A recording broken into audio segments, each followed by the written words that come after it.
वास्तव में इस दुनिया में जन्म लेना उसी का सार्थक है जिसके जन्म लेने से उसके वंश व परिवार, समाज, जिला, उसका राज्य और राष्ट्र की उन्नति हो। वरना इस संसार में कौन ऐसा जीव है जो आता और जाता नहीं रहता। तो आज शुभम को देख करके, निशांत को देख करके कुछ ऐसा ही फील हो रहा है हमें। आज जो मजा अपने बच्चों के लिए करने में आ रहा है, कह नहीं सकते। मुझे कुछ सोचना नहीं पड़ता है, मुझे कुछ बोलना नहीं पड़ता है। ये दिल जो है खुद ही वाचाल होकर के जो है सो शब्दों की बरसात कर रहा है। निशांत नाम है। निशांत का निशा का अंत प्रभात, सवेरा होता क्या है? जब निशा का अंत होता है, सूरज उगता है, क्षितिज पर लालिमा बिखर जाती है। जहाँ जहाँ अंधेरा रहता है वो अंधेरा छट जाता है। वाकई इसके जन्म लेने से पिताजी श्री राम सेवक जी सिविल इंजीनियर थे, माता भी CDPO श्री इंदु जी, वह भी जाकर के पढ़ी लिखी सुशिक्षित जाकर के महिला रही। लेकिन आज इस लाल ने जाकर के अपने माता पिता के मस्तक को जिस तरह से गर्व से ऊंचा कर दिया है, वो वाकई ये सामान्य बात तो नहीं है। इसका भी वही हाल, इसका भी वही जज्बा, वही जोश हो गया था IITian। जब स्टूडेंट लाइफ पे था तो यह जान ले कि यह पहले भी नेशनल लेवल का यह स्टूडेंट बन चुका था। यह NTSC होल्डर है। वे छात्र जो तैयारी करते हैं उनको बता दूं, 2010 में यह NTSC क्वालिफाई किया था। शुरू से ही जाकर के जो है एक था जाकर के तेरा पीछा नहीं छोड़ेंगे लगा हुआ था शुभम। आज दोनों अपनी अपनी मंजिल मकसूद को हासिल कर लिया है। निशांत, मैं ज़्यादा क्या कहूँ, अपने ही मुखारबिंद से हमारे इन छात्रों को, ताकि हम लोगों को अपना परिचय इन छात्रों को न देना पड़े। आज हम शिक्षक, ये विद्यालय न जाने कितने प्रमाण पत्र तुम लोगों को दिए होंगे, देते रहते हैं। आज वो दिन है जब हम शिक्षकों को और इस विद्यालय का प्रमाण पत्र बनकर तुम लोग स्वयं आए हो। Nishant Vivek. Thank you sir. Good evening everyone, respected director sir, principal sir, IC Mishra sir and all other teachers. मैं यहाँ पे क्लास 6 में एडमिशन लिया था, तो मैं और शुभम साथ ही में आए थे। यहाँ दिनकर हाउस में थे, सोनाली मैम हमारी हाउस मास्टर थी। तो स्टार्टिंग के टाइम पे काफ़ी ओवरवेलमिंग होता था यहाँ पे सब कुछ देखना, क्योंकि हम लोग जिस बैकग्राउंड से आए थे वहाँ पे बस एकेडमिक्स होता था। यहाँ पे एकेडमिक्स के अलावा extempore, debate, poetry, recitation, sports वगैरह सब कुछ होता था। तो अच्छी चीज़ ये थी कि हमें उससे काफ़ी एक्सपोजर मिला था। हमारा ओवरऑल पर्सनैलिटी डेवलपमेंट में उसका काफ़ी हाथ था, जो आगे चल के लाइफ में बहुत जगह काम कर रहा था। उसके अलावा जो हमारी क्लासेस में स्टडीज़ वगैरह होती थी, तो सर मैम भी जब हमें पढ़ाते थे तो उस समय हमें पता नहीं चलता था कि इनका इंपॉर्टेंस क्या है, क्योंकि हमारे लिए वो सबको मतलब अच्छा लगता था, लेकिन हमारे पास कंपैरिजन के लिए कुछ था नहीं। फिर जब हम 11-12 में एडमिशन लिए, दिल्ली गए, दिल्ली जाके स्कूल में पढ़ाई करी, तब फील हुआ कि हमें जो पढ़ाई यहाँ मिलती थी that was far much superior to what we received there. यहाँ के टीचर्स काफ़ी सही पढ़ाते थे और हर किसी का अलग स्टाइल होता था पढ़ाने का। गोपाल सर क्लास में आते थे, पहले पंखा बंद करवाते थे, डीप ब्रीथिंग करवाते थे, बच्चों को बोलते थे तुम इससे नींद से जग जाओगे, होता भी यही था।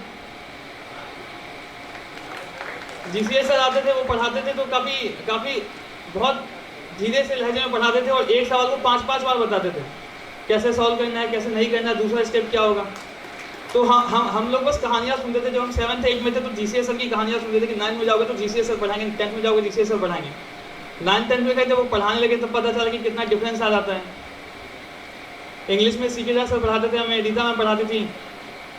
तो उन लोग रीता मैम जब इंग्लिश बोलती तो इतना अजीब लगता था कि हमें कुछ भी नहीं आता इंग्लिश बोलने के लिए, इनसे काफ़ी कुछ सीखा जा सकता है।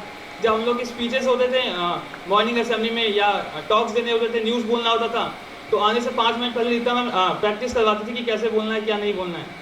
CK सर रात में न्यूज़ लिखवाते थे कि ये लिख लो, ये लिख लो। सोनाली मैम हम लोग को ज्योग्राफी पढ़ाती थी, तो वो जो ज्योग्राफी उन्होंने पढ़ाया था, तो मैं कहता हूँ UPSC प्रिपरेशन में भी ऐसा किसी ने नहीं पढ़ाया था ज्योग्राफी जैसा सोनाली मैम ने पढ़ाया था।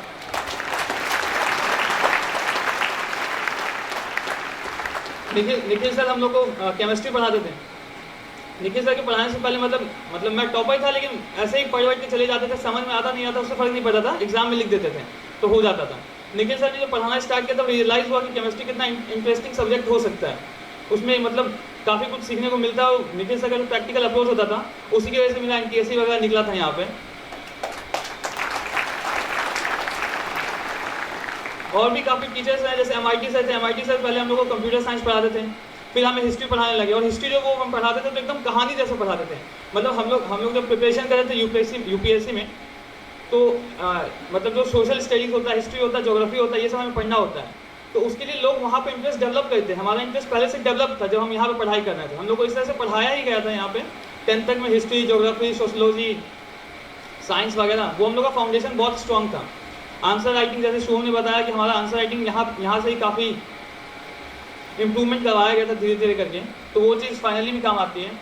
और जैसे कि मैंने लाइफ में बहुत सारे इंटरव्यूज़ वगैरह दिए हैं, तो आप कितना भी कुछ कर लो, जब भी इंटरव्यू देने जाओगे तो आप नर्वस फील करोगे, बहुत नर्वस फील करोगे। 5-10 मिनट के आप बाहर बैठते हो, अंदर चैम्बर में लोग होते हैं, आपको 5 मिनट के बाद बुलाया जाता है। गोपाल सर और जो कैंपस का हमारा कल्चर था कि हमारा शाम में इवनिंग असेंबली होता था, इवनिंग मेडिटेशन होता था, डीप ब्रीथिंग होता था, तो वो मैंने सही में करके देखा है। इंटरव्यू वगैरह से पहले हमने करके देखा है, और वो सही में बहुत बहुत पीस ऑफ माइंड आता है उससे, आप खुद को बेटर एक्सप्रेस कर पाते हो।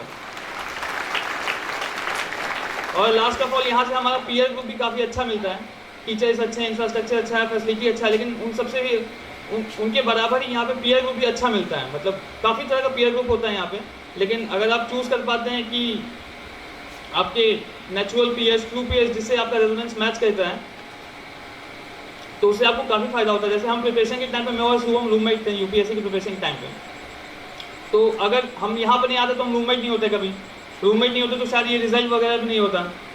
तो उसके लिए भी once again I am thankful to Vidya Vihar, and that's all from my side. Thank you. प्यारे छात्रों, आप लोगों को लगता होगा जो विद्या विहार ऐसा क्या देता है जो आईएएस करता है, आईआईटी करता है, इसमें विद्या विहार का क्या योगदान है। अभी आपने सुना होगा कि उसकी इन लोगों की बातचीत से लगा होगा तो वाकई जब तक मजबूत नींव नहीं हो तब तक भव्य महल खड़ा नहीं किया जा सकता है। वही काम करता है विद्या विहार। सत्यशील विज्ञान